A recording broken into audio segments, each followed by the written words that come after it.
El tema siguiente que vamos a discutir es el uso de POCUS en anestesia pediátrica. Vamos a verificar pues los objetivos para esta presentación. Es revisar la evolución y la aplicabilidad de POCUS. Vamos a revisar los protocolos que existen de manera sistemática, que son protocolos específicos y dirigidos.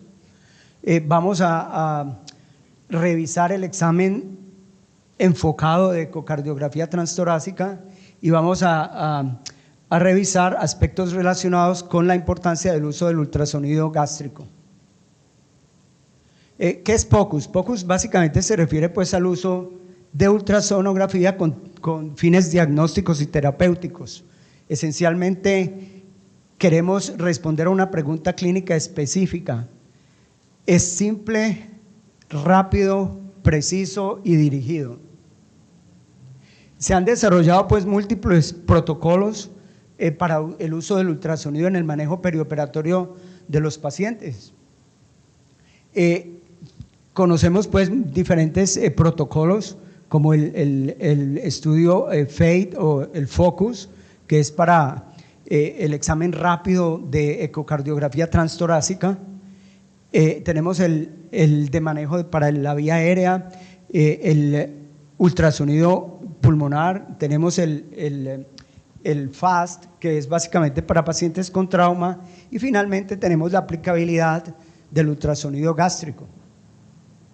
La Asociación Americana de Anestesiología ha definido claramente los números para crear cierto grado de competencia en la realización de POCUS, de manera que se requiere un número específico de casos que deben ser realizados y casos que deben ser interpretados. ¿Qué es? Empecemos con la ecocardiografía transtorácica. Obviamente es un examen enfocado, sistemático, rápido, para evaluar esencialmente el comportamiento hemodinámico del paciente. ¿Qué no es este examen FOCUS? Esencialmente no es un examen de ecocardiografía transtorácica completa, entonces no es para evaluar, cuantificar la gravedad de la enfermedad valvular, no estamos evaluando cardiopatía congénita, no estamos evaluando la función de las válvulas, no estamos evaluando la función diastólica, es algo muy específico. Para realizar el examen es fundamental tener el transductor debe ser de fase o transductor sectorial. Sin ese transductor no vamos a poder realizar el examen. ¿Y por qué este tipo de transductor de fase o sectorial? Esencialmente es un transductor de huella pequeña con el cual podemos pasar, o la huella pequeña permite el paso a través del espacio intercostal. Se requiere de resolución temporal alta. ¿Por qué? Porque estamos viendo estructuras de movimiento rápido. Requerimos de una frecuencia alta para obtener una mayor penetración con el ultrasonido y también se requiere pues un sector ampliado para poder visualizar mejor las estructuras.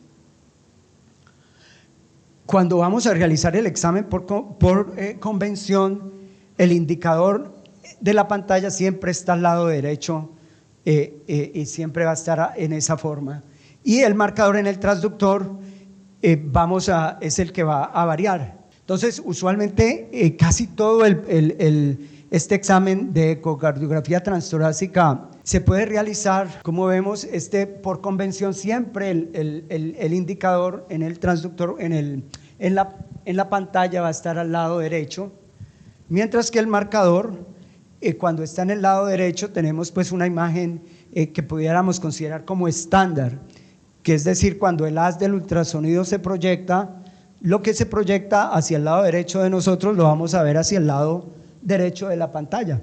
Entonces va a ser muy fácil recordar, para realizar el examen, si lo hacemos en esta forma: el indicador de la pantalla al lado derecho, el marcador al lado derecho, y podemos obtener 3 de las 4 imágenes que queremos obtener: la paraesternal de eje corto, la vista apical o ventana apical y la ventana subcostal. Todas se pueden realizar de esta manera. La única excepción es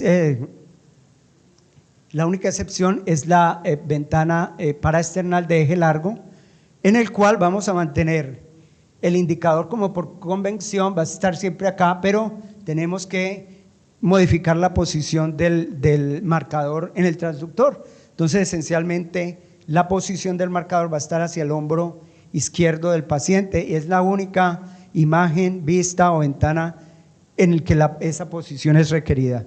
Es importante, como esto no lo realizamos pues, a diario, es importante tener una ayuda didáctica, rápidamente identificar cuáles son las estructuras, qué tipo de vista espero yo encontrar. Entonces es importante reconocer cómo sería la vista subcostal, la vista apical, la vista paraesternal en el eje largo, la vista paraesternal en el eje corto.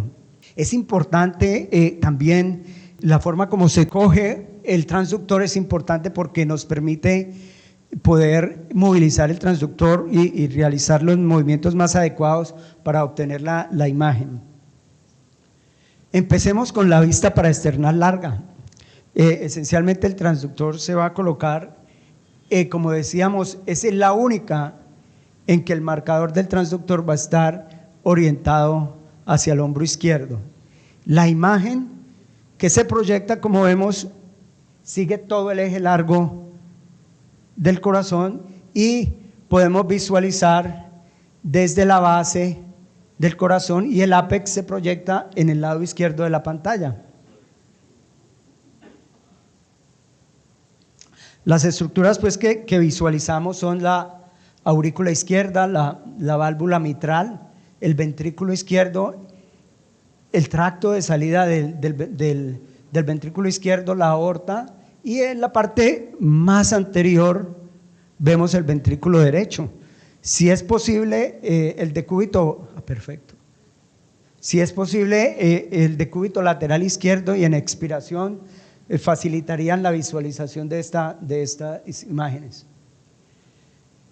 Para hacer la ventana paraesternal del eje corto, esencialmente rotamos el transductor 90 grados desde la posición paraesternal larga y ahora ya todo el examen lo podemos realizar en la misma forma, con el indicador siempre hacia el lado o el hombro izquierdo del paciente.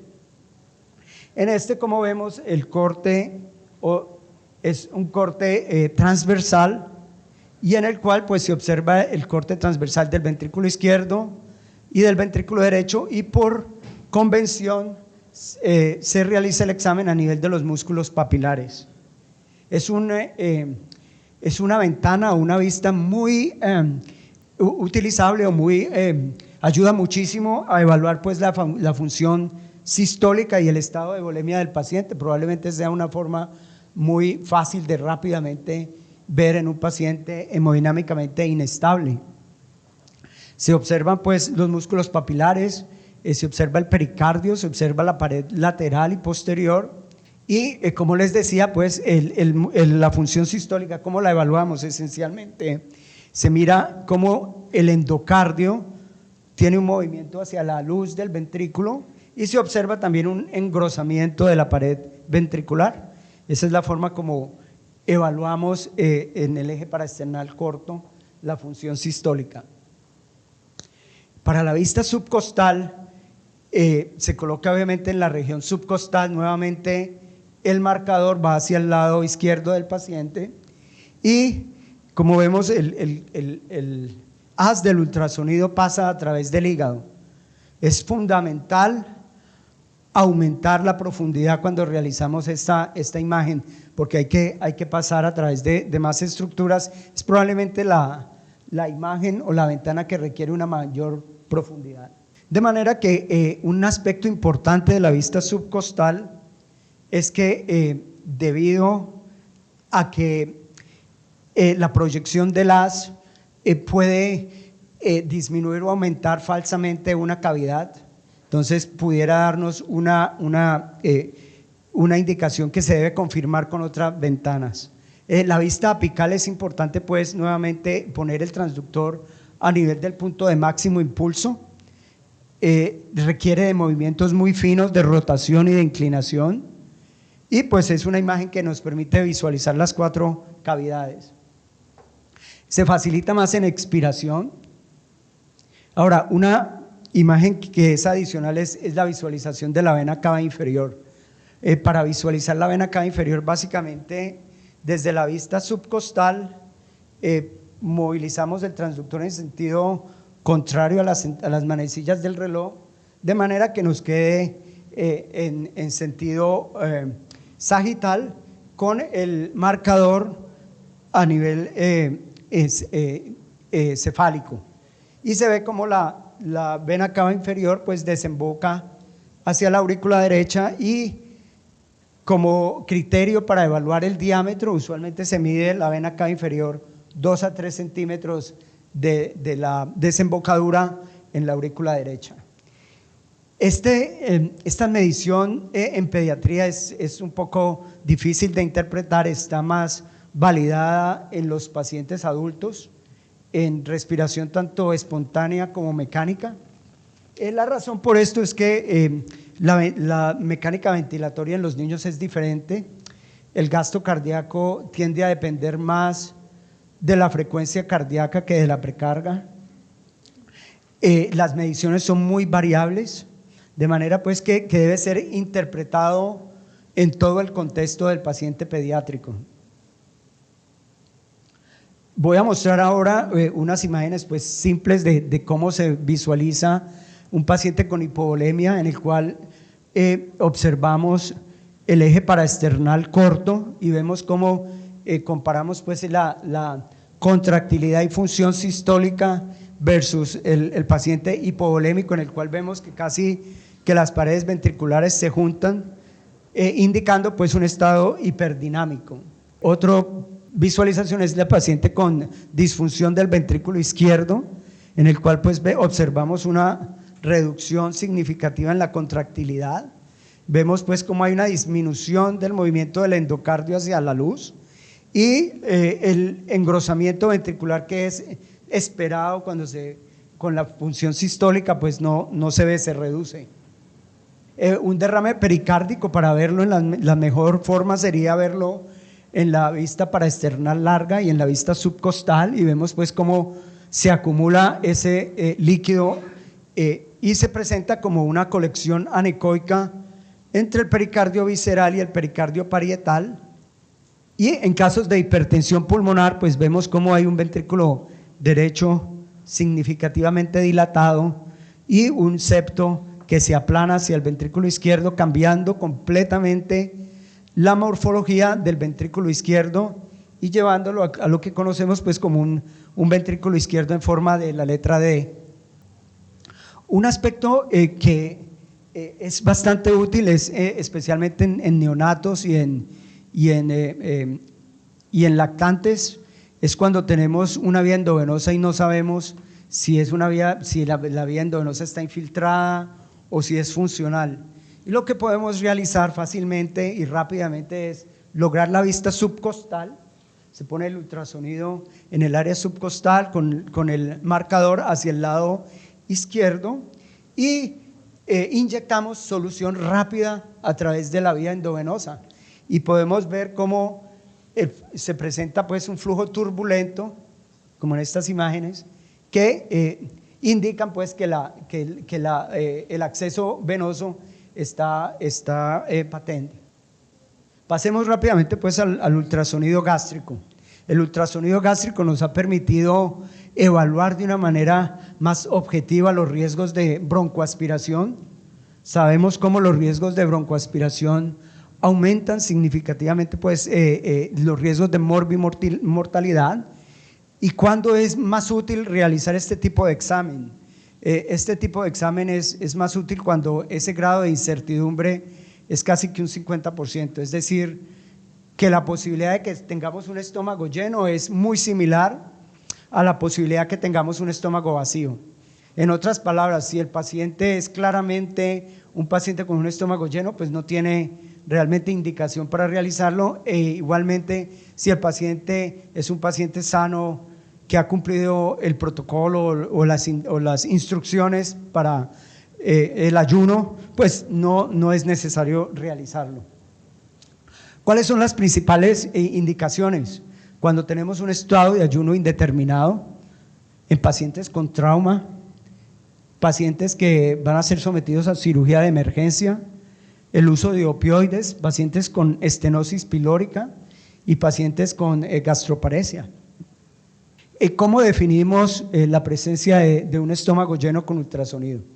Son básicamente dos. Uno es la presencia de líquido claro en el antro gástrico, y midiendo el volumen encontramos que tiene un exceso mayor a 1.5 mililitros por kilo. La otra definición de un estómago lleno, como lo vemos acá, se ve el antro y se ve un contenido heterogéneo dentro del antro gástrico, lo que indica un estómago lleno, con alto riesgo de broncoaspiración. ¿Cómo realizamos el examen? Esencialmente colocamos el ultrasonido en el área epigástrica y es importante realizar el examen en posición supino y en posición en decúbito lateral derecho. ¿Por qué el antro gástrico? Que está coloreado aquí en verde oscuro. Esencialmente el antro es, cuando colocamos el ultrasonido en esa posición en el epigastrio, pues es la estructura anatómica que vamos a encontrar primordialmente. El antro gástrico contiene menos aire que el fondo o el cuerpo del estómago, de manera que facilita pues la evaluación con ultrasonografía, y también los modelos clínicos pues han evaluado y han medido esto como una herramienta útil. Lo otro interesante es cuando el paciente está en decúbito lateral derecho, pues todos los contenidos se van hacia el antro, y por eso es la parte más anatómica que queremos evaluar. Un aspecto muy importante en lograr la imagen del antro que queremos es poder visualizar la aorta. La aorta está en el plano que queremos con el antro gástrico. Si lo que vemos es la vena cava inferior, realmente estamos más distales, podemos estar en el área pilórica, y esto nos daría una imagen falsamente baja de contenido gástrico, de manera que es importante poder obtener la imagen de la aorta abdominal. Aquí esencialmente en naranja pongo los tres, creo que factores que más nos ayudan a diferenciarlo. Uno es el cambio con respiración. La inspiración profunda va a producir un cambio más marcado en el diámetro de la vena cava inferior. La relación con el hígado, si vemos parénquima hepático anterior y posterior al antro, pues vemos que es la vena cava inferior. Y si vemos la relación con la columna, es importante porque es una estructura más posterior y está en clara pues relación con la columna. La anatomía, básicamente pues la imagen que queremos obtener cuando visualizamos el antro en esa posición está en clara relación anatómica con el lóbulo izquierdo del hígado.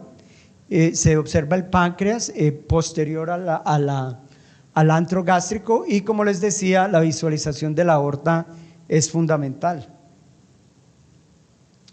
Una vez obtenemos la imagen apropiada, vamos a hacer la interpretación. ¿Es un estómago vacío? ¿Es un estómago lleno? ¿Es un estómago con alto riesgo de broncoaspiración? Esencialmente el estómago vacío se ve como un área plana, colapsada, o se puede también ver como lo que se conoce como una imagen a tiro al blanco, que es que la capa muscular propia está se ve el engrosamiento marcado.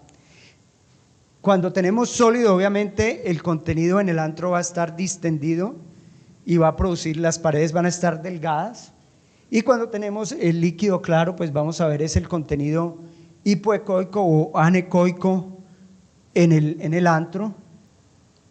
Estas son pues imágenes de estómago vacío, donde vemos un antro colapsado. Cuando tenemos líquidos claros, tenemos dos posibilidades esencialmente. Una es, tenemos un estómago lleno y tendríamos que verificarlo si el contenido gástrico es mayor de 1.5 mililitros por kilogramo de peso o si son simplemente secreciones gástricas. El contenido de sólidos lo podemos ver de dos maneras. Uno es con la ingestión temprana, en el cual se deglute una cantidad significativa de aire, por lo cual no podemos ver el antro completamente, entonces se desaparece la pared posterior del antro. Mientras que en el contenido sólido posteriormente vamos a ver pues el contenido heterogéneo dentro del antro gástrico y con las paredes delgadas del antro. Cuando tenemos pues esa imagen en el que no sabemos si es líquido claro o si es alto riesgo de aspiración, tenemos que medir el área de sección transversal del antro y utilizar esta tabla específica por la edad del paciente. Esencialmente medimos el área y dependiendo de la edad miramos, cuantificamos cuánto es el volumen y ese volumen pues se divide por el peso y si eso es mayor a 1.5 mililitros por kilogramo de peso, pues eso es compatible con un alto riesgo de broncoaspiración. Vamos a ver unas aplicaciones clínicas, casos clínicos rápidos acá. Una de las aplicaciones que hemos encontrado más significativas en los pacientes con estenosis pilórica. Estos pacientes son de altísimo riesgo de broncoaspiración, como sabemos. Usualmente estos pacientes se succionan antes de la inducción, pero tradicionalmente se han realizado de una forma de secuencia rápida y estos pacientes tienen alto riesgo cuando se realiza en esa forma. Lo que estamos haciendo actualmente es mirando el contenido gástrico, como vemos acá, antes de succión y después realizar un ultrasonido gástrico para verificar que el antro se ha colapsado, como vemos en este paciente. Entonces podemos ver acá un antro distendido con un contenido líquido abundante y acá cómo se colapsa después de la succión. Esto nos permite realizar una inducción más controlada, no tenemos que proceder a hacer una secuencia rápida en estos pacientes, disminuyendo significativamente las complicaciones respiratorias de estos pacientes. Esta es otra aplicación clínica, un paciente supremamente sintomático de 7 años con autismo que viene para múltiples procedimientos de endoscopia y el paciente pues refiere la familia vómito frecuente, muy sintomático, de manera que decidimos proceder pues con la realización de un ultrasonido gástrico y vemos cómo pues tiene un contenido heterogéneo significativo en el antro gástrico para una definición pues de que era un estómago lleno y decidimos posponer el procedimiento e incluso prolongar más el ayuno, realizar otro ultrasonido y verificar que ya tenía un estómago vacío para proceder con mayor seguridad. Este es otro paciente de 17 años que recibe un agonista GLP-1 y recientemente le han aumentado la dosis y la paciente refiere náusea frecuente. Y a pesar de un ayuno prolongado vemos cómo el antro se ve completamente distendido con un contenido muy grande de líquido. Usualmente en estos pacientes adolescentes un área mayor de 10 indica un estómago lleno o un alto riesgo de broncoaspiración. En ese paciente el área que medimos era de 38, o sea, un altísimo riesgo de broncoaspiración en estos pacientes con GLP-1. Entonces, mensajes claves y conclusiones es que realmente la competencia en POCUS requiere de una curva de aprendizaje, idealmente debemos involucrar un mentor. El examen enfocado de ecocardiografía transtorácica debe realizarse de manera sistemática. Por convención, como vimos, siempre el indicador va a estar en el lado derecho de la pantalla y la ventana en el eje paraesternal largo es la única en el que el marcador lo vamos a poner hacia el hombro derecho. El examen pues enfocado nos ayuda en el diagnóstico diferencial de un paciente hemodinámicamente inestable. Acerca del ultrasonido gástrico nos permite una evaluación más objetiva de los contenidos y de los riesgos de broncoaspiración. La estructura a identificar es el antro gástrico, dado que es la estructura visible, dependiente, reproducible y validada en los estudios. Vimos cómo es la definición de un estómago lleno, dado por el contenido sólido o por un contenido en el área seccional mayor a 1.5 mililitros por kilogramo.